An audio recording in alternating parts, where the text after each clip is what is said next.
ચાલો સરસ મજાનું ફૂલ બનાવી દો બધાય. અદબ. આપણે શેના વિશે ભણીએ?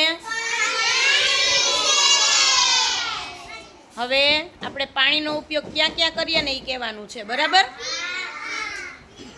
એના વિશે આપણે ભણીએ. પહેલાં તો આપણે પાણીનો ઉપયોગ ક્યાં કરીએ? પીવામાં. પછી કપડાં ધોવામાં. પછી